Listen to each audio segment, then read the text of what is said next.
Olá, queridos e queridas do 5º ano, tudo bom? Então, nosso trabalho essa semana vai ser a respeito de violência doméstica e eu gostaria de falar com vocês a respeito desse assunto para a gente não confundir a questão da violência doméstica com a correção de pai e mãe, né? Os pais e mães irresponsáveis, eles têm o direito e a obrigação de corrigir os seus filhos. Então, uma chineladinha de vez em quando, né, uns tapinhas, sabe? Não significam violência doméstica. Violência doméstica é quando tira sangue, quando machuca muito, quebra perna, quebra braço, quebra dente, né? Isso é violência doméstica, tá? Agora, uns tapinhas de vez em quando não fazem mal para ninguém. Então, a gente vai falar a respeito da questão da obediência que vocês devem aos seus pais para que não sejam castigados, né? A Bíblia diz, né, que os pais devem tratar bem os seus filhos para que eles não fiquem irritados, né? E dizem aos filhos, honre teu pai e tua mãe, né, para que se prolonguem os teus dias sobre a face da terra. Então, um deve respeito ao outro. Os pais devem respeito aos filhos, os filhos devem respeito aos pais, e se fizer dessa forma, tudo vai correr bem, todo mundo vai ficar bem. Agora, por exemplo, às vezes a mãe, quando chega numa certa idade, por exemplo, entre 12 e 17 anos, né, de 10 até os 16 anos por aí, existe um conflito de gerações, né? Ou seja, a linguagem fica complicada, né? Os filhos não entendem muito bem o que os pais querem deles, sabe? Ou às vezes entendem, mas não aceitam, né? Porque todo pai e toda mãe quer o bem do filho. Muito difícil acontecer de pai e mãe darem maus exemplos para os filhos, né? Acontece, lógico. Mas é muito difícil, gente, sabe? Então a gente tem que fazer o máximo possível para poder se entender, né? Então, os filhos que obedecem aos pais, eles acabam tendo a vida prolongada.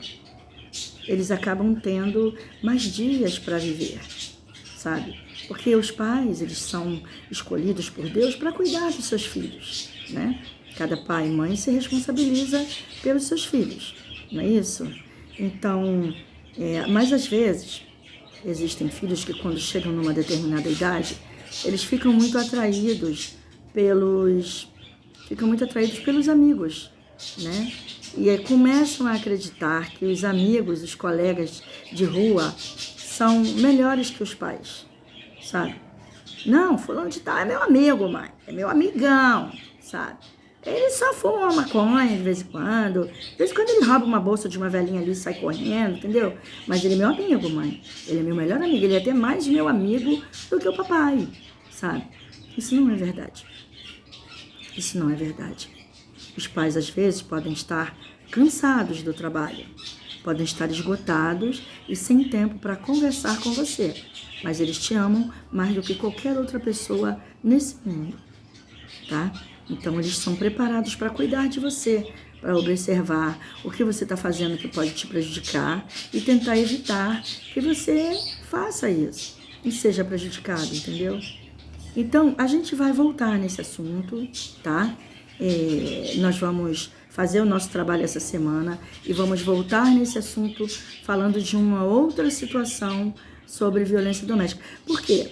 Quando os filhos não obedecem, né, e os pais ficam desesperados, com medo, que eles se metam em más companhias, que eles façam bobagens, isso acaba gerando muita violência de ambas as partes. Tanto os filhos ficam agressivos com os pais, como os pais ficam agressivos com os filhos. Porque violência também não é só bater, né? É xingar, é maltratar, é humilhar, sabe?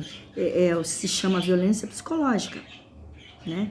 Que mexe com o cérebro, com as emoções da pessoa, tá?